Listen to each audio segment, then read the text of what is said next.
Senator Marcoleta is next to interpolate.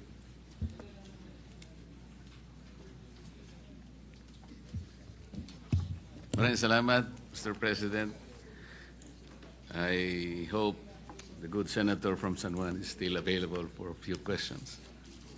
Anytime, coming for you, Senator Marcoleta. Salamat po, Mr. President. Wala naman pong debate na kailangan talagang hanggat maaari ay sapat ang pondo ng PhilHealth para mapaglingkuran ang ating mga kababayan, lalong-lalo na po yung nasa panig ng kahirapan. Ngunit dahil po sa experience natin sa PhilHealth, sa kanilang pamamaraan kung paano itaguyod ang kanilang mandato, ay hindi naman sila makapagbibigay sa atin talaga ng magandang record. Unang-una na po ay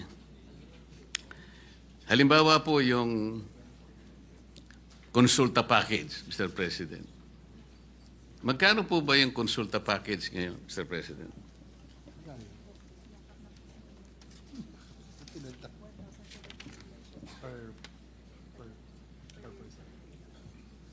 Mr. President, itong konsulta package, yung maganda tinanong nyo, pinalitan na po nila yung pangalan, naging Yakap Caravan na. It's about 1,700 ang budget po per person, Mr. President. Magkano po, Mr. President? 1,700 pesos. Yan po yata sa konsulta package, Mr. President. Kasama pa po yata yung serbisyo ng doktor, tama po? Yes, Mr. President, kasama po yung serbisyo ng doktor, basic check-ups, no? Lab test, and yung pinaka-basic po na Kasama po yung check-ups. laboratorio, Mr. President. Dapat po, kasama po, Mr. Sa President. palagay po ninyo, magkano po? 1,000? 1,700. Sa 1,700 po ba, Mr. President, kasama na po yung serbisyo ng doktor, laboratorio.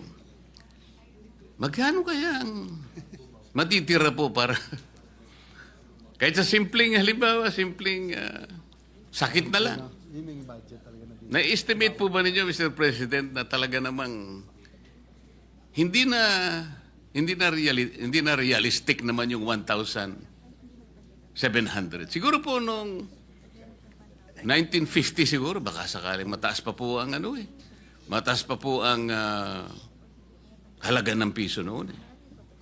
1950 siguro, ang palitan ng dolyar siguro, baka mas mataas pa yung, baka isa 5 centimos natin noon isang dolyar ng Amerikano, Mr. President. Hindi ko po alam. Kasi si Senador Jinggoy po, napanganak na ng 1950s. Ako po, 60s po ako Ano po, realistic po yung 1,700 na konsulta package, Mr. President? Ito bang 1,700? Does that include the professional fee of the Yes, doctors? Mr. President. Kasama yung laboratorio. Ano pa po Is it kaya a ang standard mabibili? rate of all the doctors? Is it a Yes, standard Mr. fee? President. Kaya po, okay lang po yung masapatan po talaga. How did they derive on that figure? Baka masasagot po ng inyong butihing kapatid, Mr. President. Yes, Mr. President, sa totoo lang po na medyo, kung titignan nyo, 1,700 for the basic check-ups and lab test, including doctors, para pong ulo pa. Pero tinaas na po natin ito tinaas na po ito na, nung una po ay 1,200. So ngayon po ay 1,700.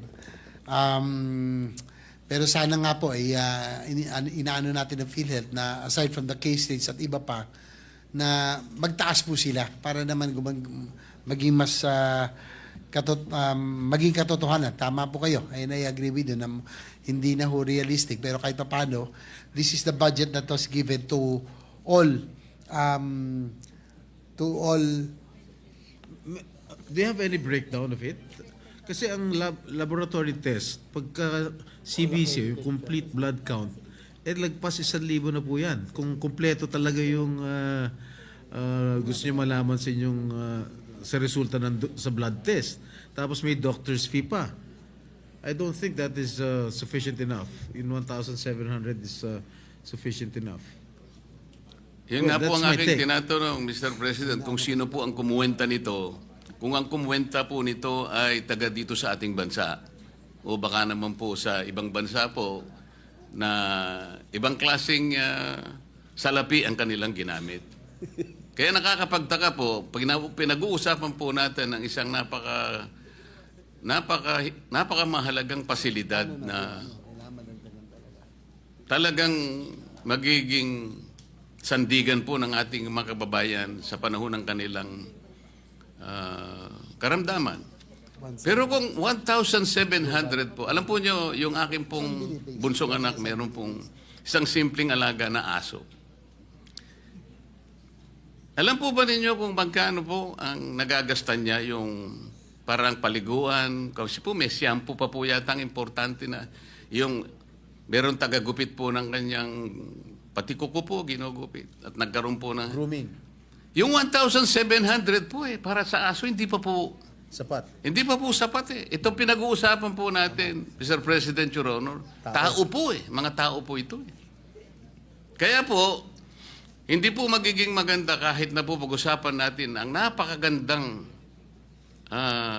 pinaka-noblest na objective po ng PhilHealth. Kapag ka itong ganitong klaseng mga pamamaraan ay hindi po nila talaga babalikatin, para lang po tayong nagpapatintero dito, Mr. President. Tingnan po ninyo, Mr. President. Based on PhilHealth's latest data, while 102 million Filipinos have registered with PhilHealth, only 27.8 million or 24% are enrolled with Konsulta. So, naka-enroll po sa Konsulta. Ilan percent po? 24% lang po ang naka-enroll out of 102 million registrants. Kahit na po naka-register, kung 1,700 lamang po ang package, baka po sa daga pwede po ito, Mr. President. Hindi, gusto ko lang po malaman kung kanino po galing yung 1,700 pesos per package. Kung PhilHealth ba? Sino ba? Kaya where did po that nung figure tinanong ko po, Mr. come from? President, ang sagot po ay 1,700, sinagot po ng ating... Yeah. Where did that figure come from? Siguro Yes, Mr. President, actually nagpapasalamat ako kay Senator Marcoleta for pointing this out. Talagang talagang kung titingnan niyo parang kulang talaga, no? Realistically. Pero yun nga po ang nilalaban ho natin sa PhilHealth ngayon. Hopefully with this new administration under Dr. Mercado na maiba naman ang magiging direksyon ng PhilHealth. Dati po kasi nung panahon ni Manuel Ledesma, parang yung pagtrato niya sa PhilHealth para pong ginawang private corporation na alam niyo naman ho, Mr. President, sa insurance, ang ugali ng private insurance, kung makakatakas sa liabilities yung mga dapat nilang bayarin, doon po sila kumikita. At the end of the year, pinagmamalaki nila yung kanilang savings and kanilang kinita, no? Pero in the case of PhilHealth, dapat po, dahil po yung government agency, and this is the only agency that is tasked to implement universal healthcare, dapat po talaga ay inuubos ito sa ating mga pasyente, sa ating mga kababayan. Hopefully, Mr. President, with the new PhilHealth head who committed to adjust yung pong kanilang case rates, and they committed also to increase the participation of PhilHealth in every hospital billing, siguro dapat maitaas na rin po natin. And sana na po, maitaas na rin po natin ito pong iba pang mga bagay tulad ng pong itong sa konsulta package, no, na yung 1,700. If we can only increase all of this, hopefully ano na nila, maiayos na po nila. Sabay nung nga cases ay mas malaking bagay po, Mr. President. Kailan po umupo yung bagong head, Mr. President, ng PhilHealth na sinasabi po ninyo? Kung hindi ako nagkakamali, Mr. President, parang 3 buwan pa lamang po siyang nakakaupo, no? Or bandang June, no? Hindi po, palagay ko, 1 taon na po siya nakakaupo mula nang palitan niya si Ledesma. Wala pa, no? For the record po. Siguro siguro March or April ho, Mr. President. Kasi nung makailan nandito pa si Ginoong Ledesma nung huling budget hearing na naging mainit pa nga yung ating deliberation on the floor, no? Nung nandito siya sa akin pagkakalam. Sa bandang Marso yata or February or March nung nakaupo si Dr. Mercado, Mr. Yeah, President. again, with the permission of Senator Marcoleta, where did those figures come from, itong 1,700? Did it come from PhilHealth? Ito sa consulta package. Yes, Your Honor, Mr. President, that it came from PhilHealth. All right. So mga kapatid, mahigit na po siyang kalahating taon na siya ang head po ng PhilHealth, Mr. President. Tama po, Mr. President, halos kalahating taon na pala. Kasi po, sa tala po, ito po babasahin ko. First patient encounter, health advocates estimate that only 1% of the total population actually availed of consulta benefits. 1% pa lamang po, Mr. President, ang nakabenepisyo na po sa, ewan ko po kung paano na benefit sa 1,700. Pero 1% lang po, Mr. President. So kung 1%, ilan po yung pasyente na yun? O isa 115 million po tayo. 100,000 lang po siguro ang na-benefit. O baka hindi, mahina po tayo No, out sa of the kwenta. 100 million, you mentioned earlier, 24% lang yung nag-avail ng consulta package. 100,000. Ganun po ang kaawa-awang kalagayan ng PhilHealth. Tayo pong lahat gustong sumuporta eh. Kung kinakailangan pong lahat na po ng kayamanan ng Pilipinas, ibigay na po natin sa PhilHealth. Ngunit kailangan po namang ito ay talagang ayusin. Para sa ganun, yung perang ibibigay, pagtitiwala sa kanila, mapakinabangan po ng nangangailangan. Yun lang naman po yung pakiusap. Halimbawa, isa pa po, Mr. President, katakot-takot na corruption po sa PhilHealth. Tingnan na lamang po ninyo kung bakit nawawaldas. Ginawa pong milking cow ang PhilHealth nung kami po ay inimbestiga namin yan. Lahat po, hindi ko naman po nilalahat ang mga healthcare institutions. Ngunit sa dami po ng bilang na talagang dinisiplinahan ng PhilHealth, halos lahat po. Kunwari po, na-admit ang isang pasyente. 2 days lang pong nag-admit. Gagawin pong 7 days o kaya 10 days. Para sa ganun po ay singilin sa PhilHealth at paghahati-hatian po yung kanilang nakulimbat. Minsan naman po ang sakit ay hindi naman malala. Sipon. Gagawin pong pulmonya. Isip-isipin po ninyo yung gagawin nila. Ito po yung panghuli. Para naman po natapos na po ako.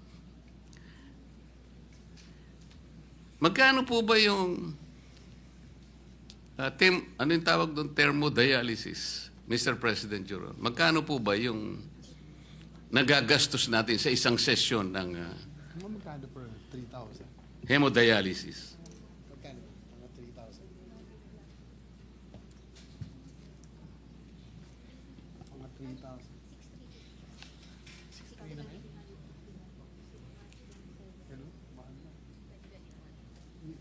na. Your Honor, Mr. President, sa huli pong itong latest, nasa 6,350 na per session. Per Your Honor. session? Ang Dati po nasa binabasa, 3,000 lang eh. Pero Per ngayon, session o per cycle? per session? Per session, Your Honor, Mr. President. So one day? 6,000? 6,350. So how can the kaya ko po afford that? tinatanong, Mr. President, may palagay po ako ng pinagbasihan po ninyo ng inyong sagot, Mr. President, Your Honor, ay itong nakuha ko pong post dito sa social media. Ito babasahin ko lang po sapagkat nakuha ko lang po. Marcos Legacy. Dialysis, sagot na ni PBBM sa pamamagitan ng PhilHealth. Lahat tayo ay miyembro at kabahagi nito. Ngayon po, sabi niya, second post, BBM Youth Movement, libre na ang dialysis.